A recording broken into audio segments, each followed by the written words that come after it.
Isang mapagpalang araw sa inyong lahat. Maligayang pagdating muli sa ating channel, ang mga lihim ng pamilya, ang tahanan ng mga totoong kwento na naglalabas sa mga nakatagong sakit at tinitiis ng bawat puso sa loob ng isang tahanan. Sa gabi na namang ito, isang napakabigat at madamdaming salaysay ng pag-iisa, sakripisyo, at paglaya ng isang ina ang ating sasalubungin. Sabay-sabay nating pakinggan ang boses ng isang magulang na matagal na naging anino sa piling ng kanyang sariling anak. Ang bawat marahang patak ng oras sa madilim na silid ay tila ba isang mabigat na parusa habang ang aking mga mata ay nakapako sa kung anong malamig at tila gumagalaw na anino na nakabitin sa bintana. Ang bintanang iyon na nagsisilbing isang piping saksi sa aking walang katapusang pag-iisa at sa malupit na paglipas ng panahon habang ang lumang radyo na aking binuksan upang pawiin ang nakabibinging takot at ang multo ng nakaraan ay sadyang hininaan ko ng husto sa takot na baka sa isang iglap ay hindi ko na marinig ang sarili kong marahas, nanginginig, at humihingal na paghinga sa gitna ng kawalan at ng dambuhalang kadiliman.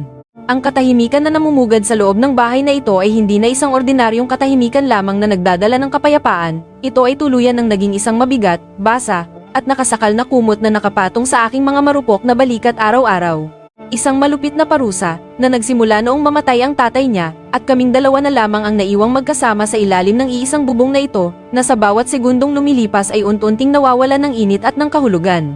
Bilang isang tahanan, kahit hindi naman talaga malamig ang panahon sa labas ay parang nanginginig ang aking buong matandang katawan hanggang sa kaloob-looban ng aking mga buto, gusto ko lang naman na maramdaman na may nakayakap sa akin. May nagtatanong kung ayos lang ba ako. O kahit man lang kaunting patak ng malasakit at pagmamahal mula sa aking sariling dugo at laman na aking iniluwal. Kahit ang sarili naming refrigerator sa kusina ay madalas na kusang kumikibo sa kalituhan ng gabi at lumilikha ng nakatatakot at daralgal na ingay na tila ba isang babala, ngunit sanay na ako sa ganitong nakalulunos at madilim na eksena ng pag-iisa, habang ang mga salitang dapat sana ay simpleng kumustahan at lambingan ng mag-ina ay nananatiling matigas, malamig, at nakabara sa aking lalamunan, dahil sa matinding takot na baka sa isang iglap lang ay tabigin niya ang aking mga kamay at iwan akong nakatutop sa sahig. Gusto ko siyang tanungin ng diretso at walang patumangga kung naiiba ba ang takbo ng kanyang isip at kung may puot ba ang biyak na puso niya sa akin. Kung bagot ba siya sa pag-aalaga at sa presensya ng kanyang matandang ina na wala ng silbi sa kanyang paningin. Ngunit bago ko pa man mabuhat ang aking boses upang magsalita ay alam ko na ang kanyang magiging sagot na parang isang talim ng kutsilyo, na siya ay laging pagod, laging may inaasikaso sa kanyang malaking mundo, at laging walang oras para sa isang mahabang usapan na maaari sanang magpatugtog muli sa aming ugnayan na matagal nang napatid. Isang gabi habang ang buong paligid ay nababalot ng tila may nagbabadyang unos ay dahan-dahan siyang lumabas ng kanyang silid. Kumuha siya ng isang basong tubig at sandali siyang huminto sa aking harapan para iabot ang aking tingin ngunit ang kanyang mga mata ay tila ba gawa sa yelo at walang kahit isang patak ng emosyon, parang tumitingin lang siya sa isang lumang kagamitan sa bahay na matagal nang nandoon, nabubulok, maalikabok, at unti-unting nasisira sa tabi ng bintana na walang sino mang gustong humawak. May binili akong ulam bago ako umuwi sa bahay na isip kong paborito mo ito. Sabi ko sa kanya nang may pilit at nanginginig ng ngiti upang basagin ang makapal na yelo ng kanyang galit ngunit ang taming isinagot niya ay isang mekanikal na salamat anak habang sinasabi ko sa aking sarili nang may panunumbat na nakapagluto naman ako ng kaunting kanin para sa ating dalawa. Tumango lang siya nang walang kahit isang ngiti o sulyap ng pagkilala.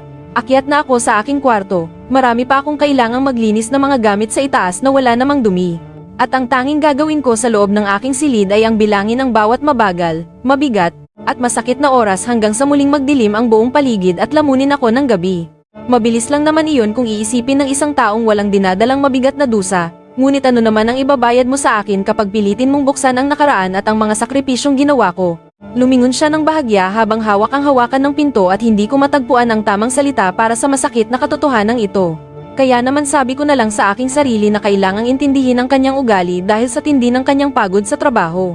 Ang perang ibinaba niya sa ibabaw ng lamesa ng may kasamang mabigat at nakabibinging katahimikan ay tila isang malaking sampal sa aking mukha.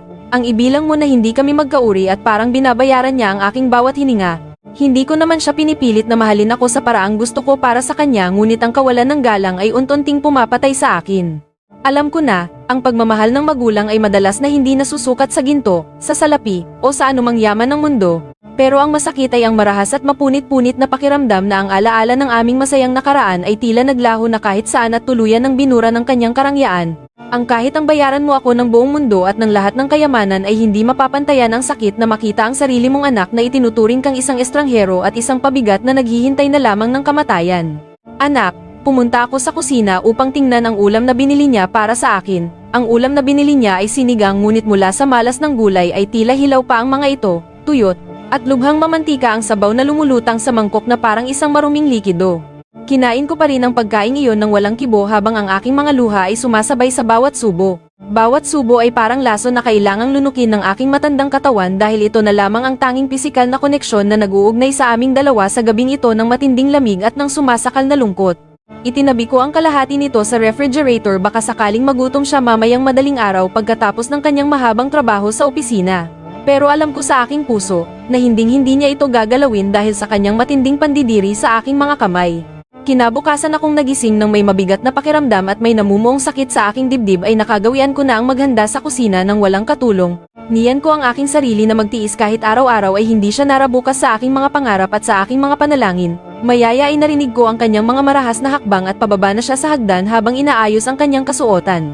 Nakabihis na naman siya ng kanyang mamahaling kasuotan para sa opisina. Ang kusina niya ay tila naging isang banyagang lugar at ang luto ko para sa kanyang almusal ay tuluyan ng tumigas at lumamig sa ibabaw ng kalan. Bakit ka pa nagluto? Sabi ko sa iyo na huwag mo na akong ipagluto dahil maaga pa lang ay aalis na ako sa ang maliliit na bagay mo ako kinukulong at kinokontrol. Malalate na ako sa aking mga transaksyon at sa aking malaking buhay. Sigaw niya habang galit na hinarap ang aking mukha. Inilapag ko ang plato sa mesa ng may matinding panginginig ng aking mga kamay. Subukan mo kahit ilang subo lang para naman may lakas ka sa iyong paglalakbay. Masama ang umalis ng bahay ng walang laman ng tiyan dahil magkakasakit ka at mag-aalala ko. Tumingin siya sa kanyang mamahaling relo sa kanyang pulso ng may kasamang malalim at mapanghamak na buntong hininga. Isang buntong hininga na may dalang mabigat na bato na tila ba ako ang pinakamalaking pabigat at sumpa sa kanyang maayos na buhay. Gusto ko siyang balikan sa kanyang pagkabata kung saan ako ang kanyang buong mundo. Gusto ko kung paano ako nakabangon noong araw mula sa kahirapan para lang sa kanya. Masarap ba iyan? Tanong ko tungkol sa ulam na aking inihanda nang may gumuho na pag-asa sa aking puso. Sagot niya ay isang malamig at matigas na hindi ang pagkain mo ang kailangan ko sa buhay ko, at sa huling pagkakataon ay inilit ko ang aking sarili na huwag sumabog sa iyak habang hinuhugasan ko ang plato sa lababo. Naramdaman ko ang init ng tubig sa aking mga kamay na tila ba natutunaw ang aking balat at karne, pero ang loob ko at ang aking puso ay nananatiling nanginginig sa matinding lamig ng kanyang pagtanggi at ng kanyang kawalan ng puso. Bakit ang hirap abutin ng sarili mong anak? Bakit parang bawat hakbang ko papalapit upang siya ay yakapin at protektahan ay siyang hakbang niyo papalayo upang ako ay iwasan, ikahiya, at itapon sa limot? Para sa ikabubuti mo ang lahat ng ginagawa ko sa bahay na ito mula noon, bulong ko sa aking sarili habang pinapatuyo ang basang plato gamit ang lumang basahan sa isang madilim na sulok. Pero sino ba talaga ang nakikinabang sa ikabubuti na ito na palagi niyang isinusumbat sa aking mukha? Ako ba o ang kanyang sariling garbo at ang kanyang takot na magmukhang masamang anak sa paningin ng lipunan? Lumipas ang mga sumunod na araw na parang paulit-ulit na lumang pelikula na walang katapusan at walang kulay. Gigising sa umaga. Magluluto ng pagkaing matitira at mapapanis. Maghuhugas sa gabi bago matulog sa gitna ng kadiliman. Ganoon na lang ang takbo ng aking buhay, at ang kulang na lamang sa huling pahina ng aking kwento ay ang tuluyang pagpikit ng aking mga mata at ang paglilibing sa akin. Nakaupo ako sa gilid ng kama, at isang buhay na wala akong kinalaman ay biglang naging mapait, malupit, at puno ng puot sa bahay na ito. Ang lahat ng katahimikang ito ay mas matindi pa sa anumang bagyo o lindol na pwedeng sumira sa mundo. Binalik ko ang aking tingin sa ilalim ng teksto ng lumang sulat ng kanyang ama na matagal nang pumanaw, kung paano ko ito nahanap sa ilalim ng mga luma naming kagamitan na puno ng alikabok. Lumabas ako ng aking silid ng dahan-dahan sa kalgataing gabi upang kumuha ng gamot, parang isang nahuling magnanakaw na inuusig ng sariling konsensya sa sarili kong pag-aari. Nang gabing iyon ay hindi ako nakatulog kahit isang minuto dahil sa tindi ng sakit ng aking dibdib. Nakabulag ako sa kama ko nakatingin sa madilim na kisame. Narinig ko siya biglang magsalita sa sala sa isang oras na hindi ko inaasahan at puno ng kalasingan. Pumasok siya sa kusina pero sa halip na kumuha ng pagkain ay narinig ko siya sa sala na nagwawala at nagbabasag ng mga bagay. Marahil ay uminom siya ng alak, dahil sa matinding stress sa opisina, na akala niya ay ako ang may kasalanan ng lahat ng kanyang kabiguan. Ang bawat salita niya nang makita niya akong nakatayo sa dilim ay parang isang malupit na hagupit ng latigo sa aking pagkatao at sa aking pagiging ina. Anong utang na loob ang sinasabi mo sa akin, at wala akong hinihingi sa iyo na buhay na ganito kaya huwag mo akong sumbatang gabi-gabi, sigaw niya habang pulang-pula ang kanyang mga mata sa galit at sa tindi ng alak. Tumawa siya ng mahaba. Isang tawa na walang bakas ng saya kundi puro sakit, puro poot, at puro pagkamuhi sa kanyang sariling ina na nagbigay ng lahat. Sabi niya sa akin ng may pag-insulto at pandidiri, wala kang hinihingi sa akin, pero bawat kilos mo sa bahay na ito, bawat buntong hininga mo sa kusina kapag nagluluto ka, Bawat paghihintay mo sa akin sa dilim ng sala gabi-gabi na parang multo, ay nagpaparamdam sa akin na kailangan kitang bayaran ng oras ko, kailangan kitang bayaran ng buhay ko at ng aking kalayaan. Pakiramdam ko ay nakagulong at nakakulong ako sa pamamahay mo na hindi ako pwedeng huminga, tumawa, o ngumiti nang hindi ka nasasaktan o nagrereklamo na pinababayaan kita. Hindi ako nakapagsalita, tila ba napatid at natuyo ang aking dila sa tindi ng kanyang mga paratang na walang katarungan. Sabihin mo na lang sa akin kung magkano lahat ng nagastos mo sa akin noong bata ako para mabayaran kita ngayon at maging perwerso na ang tuluyang paghihiwalay natin ng walang sumbatan. Alam kong may katotohanan ang sinabi niya sa kanyang galit. Ang pamamahay ko at ang aking presensya ay naging isang malaking obligasyon na hindi niya kayang talikuran dahil sa takot sa sasabihin ng ibang tao pero hindi rin niya kayang tanggapin ng buong puso at ng may pagmamahal. Nakita ko yung refleksyon ng sarili ko sa kanyang mga mata sa ilalim ng isang mahinang tinig ng ilawan. Tumahimik ang buong paligid nang lumabas ang pinakamasakit at pinakamadugong katotohanan sa pagitan naming dalawa. Ang tanging maririnig na lamang sa loob ng malaking bahay, ay ang mabilis at marahas na tibok ng puso ko na parang gustong kumalas sa aking dibdib upang matapos na ang lahat. Alam ko nang sa mga sandaling ito na aalis siya palayo, at iiwan akong mag-isa sa dilim. Hindi siya nagulat nang makita niyang kinuha ko ang aking lumang bag mula sa cabinet, tumingin lang siya sa kawalan ng may determinasyong tapusin na ang lahat ng aming ugnayan. Aalis ako dahil mahal kita at ayokong maging pabigat sa iyong marangyang buhay. Hindi ka na tumitingin sa akin na parang ina kundi isang kaaway. Ako ang dahilan kung bakit masyadong mabigat ang iyong mga balikat, at kung bakit ko sinisira ang kaligayahan mo. Hindi akong bukas sa ideya na maging alipin mo habang buhay at naramdaman ko ang lahat ng aking pinaghirapan, ang bahay na ito, ang pamilyang ito. Ang lahat ng aking barasa para sa iyong ikabubuti ay nauwi sa wala, at ang tanging natira sa ating dalawa ay ang natitirang ulam na talong mula kahapon. Iniligpit ko ang aking mga huling damit ng walang kibo, nilinis ko ang mesa sa kusina, pinunasan ang bawat sulok nito hanggang sa kumintab ito sa ilalim ng ilaw ng kusina. Pero kahit gaano ko pakalinisin ang bahay na ito gamit ang aking dugo at pawis, ang bigat at ang lason sa hangin ay hinding-hindi na kailanman nawawala. Pumunta ako sa sala at naupo sa paborito kong silya sa tabi ng bintana habang nanginginig ang aking mga tuhod. Ang araw ay unti-unti nang sumisikat at nagdadala ng bagong liwanag sa mundong walang pakialam. Ang salamin ko na nasa aking kamay ay nagpakita ng mukha ng isang matandang babae, na sa kagustuhang maprotektahan ang kanyang anak ay nawalan ng sariling buhay at ng sariling kaligayahan. Mula nang bata pa siya ay ibinigay ko ang lahat ng aking lakas at pangarap. Hindi ko napansin na lumaki na siya ng may galit sa kanyang puso, at kailangang ang aking pamamala at pag-aalaga sa kanya ay naging isang pader na humaharang sa kanyang sariling paglago at kalayaan. Ang katahimikan sa loob ng bahay na ito ngayon ay hindi na dahil sa galit o dahil sa isang simpleng away ng mag-ina na lilipas din, kundi dahil sa isang masakit, permanenteng, at madugong katotohanan na ang pagiging ina ay madalas na nangangahulugan ng tuluyang pag-iisa at pagkalimot. Kahit ba ang ibig sabihin nito ay ang paggiba ng bahay na puno ng mga pangarap na ako mismo ang nagtayo gamit ang aking sariling mga kamay at luha. Pinagmamasdan ko ang mga maliliit na alikabok na sumasayaw sa sinag ng araw na dumadaan sa bintana habang hinihintay ko ang katahimikang alam kong hinding-hindi na matatapos sa aking buhay hanggang sa huling hantungan. Bumirma siya sa mga huling papel ng paglilipat ng ari-arian habang nakayuko at nakatayo siya sa gitna ng kusina, hindi man lang niya hinubad ang kanyang Amerikana o ang kanyang nakatagong sakit at puot sa akin. Naramdaman ko ang bawat galaw niya sa huling pagkakataon, ang mabilis na pagpapatid ng aming ugnayan bilang mag-ina, ang mabilis na pag-impake ng kanyang mga natitirang mamahaling gamit sa loob ng maleta. Bawat suyap niya sa akin ay isang malinaw na hakbang palayo sa aking buhay at pagkatao.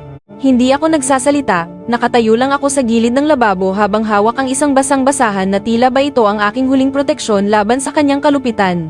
Ang ulam na itinabi ko para sa kanya ay ibinalik niya sa lamesa ng may hayagang pandidiri.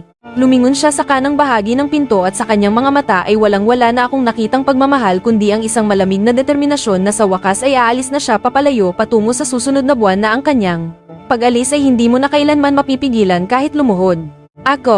Hindi ko alam kung anong emosyon ang dapat kong maramdaman sa aking dibdib. Dapat ba akong magpasalamat dahil malaya na ako sa kanyang mga sumbat? Dapat ba akong umiyak dahil iniwan ako ng aking nag-iisang anak na pinalaki ko? Ang perang iniwan niya sa lamesa ng may kayabangan ay hindi naman ang kailangan ko para mabuhay ang aking matandang katawan.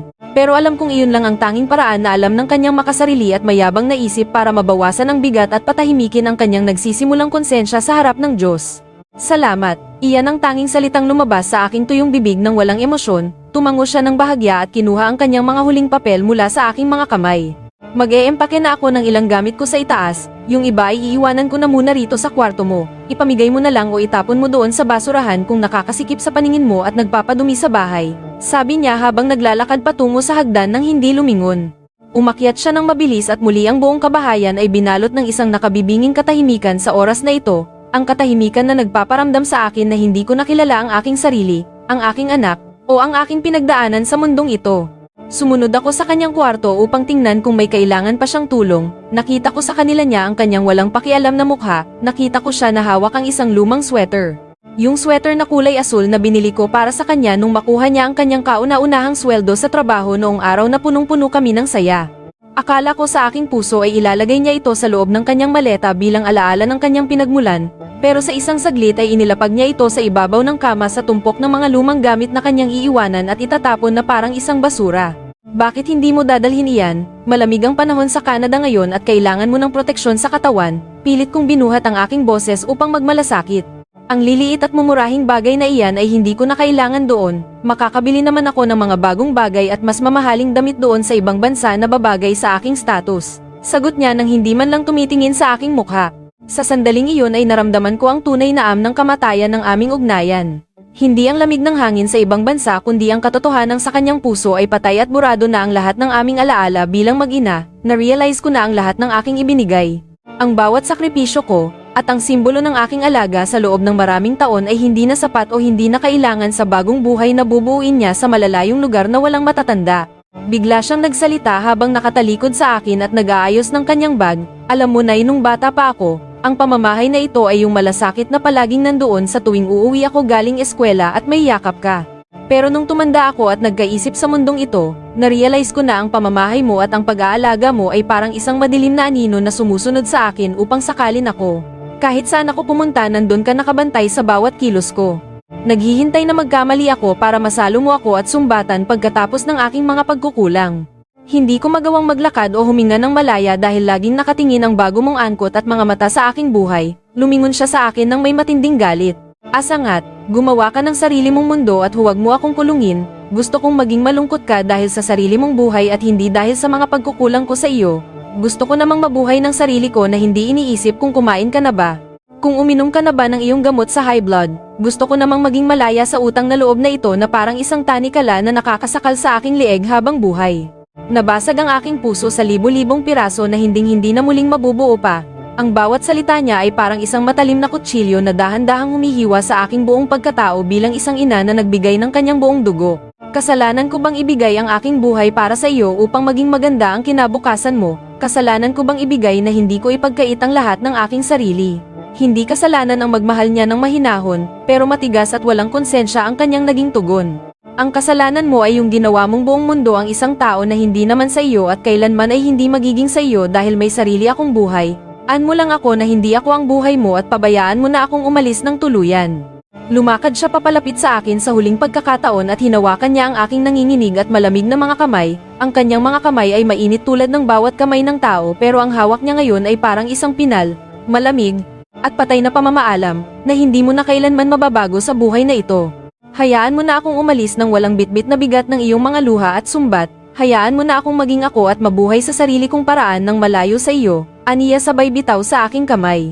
Hindi ako nakasagot, nanatili akong piping nakatayo habang hinayaan ko siyang tapusin ang kanyang pag-alis, ang hangin sa loob ng aking dibdib ay hindi na mabigat, ito ay tuluyan ng nawalan ng hangin, at tuluyan ng namatay ang aking pag-asa. Pumunta ako sa kanyang kuwarto nang siya ay makalayo na at marinig ang harurot ng sasakyan, malinis na ang lahat at wala nang natirang kahit isang bakas ng kanyang presensya sa loob ng bahay. Ang hangin sa bintana ay pumasok, at naramdaman ko ang lamig ng tunay na pag-iisa. Nakita ko ang mga kortina na gumagalaw sa hangin, nakalimutan ko kung paano maging isang individual na hiwalay sa kanya, nakalimutan ko ang paghihintay sa bawat gabi sa dilim ng sala. Ang pagkagising na ito ay hindi lang isang pagtatapos ng aking pagiging ina kundi ito ay isang masakit ngunit malayang pagsisimula muli ng aking buhay. Nagsimula akong mag-isip kung paano ko bubuuin ang aking mga natitirang araw sa mundong ito, nang anong ang mga gamit ko ay masyadong luma para sa makabagong mundong ito na iniwan niya. Ang malaking katahimikan sa kabilang linya ng telepono nang subukan kong tumawag sa aking kapatid sa probinsya ay isang katahimikang hindi na masakit kundi nagdala ng malalim na kapanatagan sa aking kaluluwa. Mabuti naman ako rito at may puwang ka palagi sa aking piling, sabi niya sa kabilang linya nang marinig ang aking boses. Ibinaba ko ang telepono nang may malalim at malayang buntong hininga at lumabas ako sa beranda ng aking lumang bahay upang harapin ang mundo. Ang dilim ng gabi ay unti-unti nang bumabalot sa buong paligid pero sa pagkakataong ito ay hindi na ako natatakot sa dilim, sa kawalan, o sa pag-iisa. Ang bawat ilaw sa mga kapitbahay ay nagsisimula ng magbukas ng paisa-isa na parang mga bituin, huminga ako ng malalim ng sariwang hangin na walang halong lason. Ang bawat hangin na pumapasok sa aking baga ay nagpaalala sa akin na ang aking tungkulin sa kanyang buhay ay tapos na ng marangal, ang pagiging ina ay isang mahabang paglalakbay at nanggalingan ko na ang pinakadulong kalsada. Hindi na ako umaasa sa kanyang mga sulat. Hindi na ako aasa sa kanyang pagbabalik o sa kanyang pagmamahal. Saan ko man tingnan ang aking nakaraan mula sa simula, alam ko na ibinigay ko ang aking buong kakayahan at pagmamahal, ang ayam ngunit ang katahimikang ito ngayon ay hindi isang parusa, isang sumpa, o isang hatol ng kamatayan kundi ito ang aking bagong simula na puno ng kapayapaan. Diyan nagtatapos ang isang napakasakit ngunit mapagpalayang kwento ng isang ina, na sa wakas ay nahanap ang kanyang sariling kanlungan at kapayapaan. Ang salaysay na ito ay isang malakas na paalala sa atin na ang pagmamahal sa magulang ay hindi nababayaran ng salapi, kundi ng respeto at pagpapahalaga sa kanilang mga sakripisyo.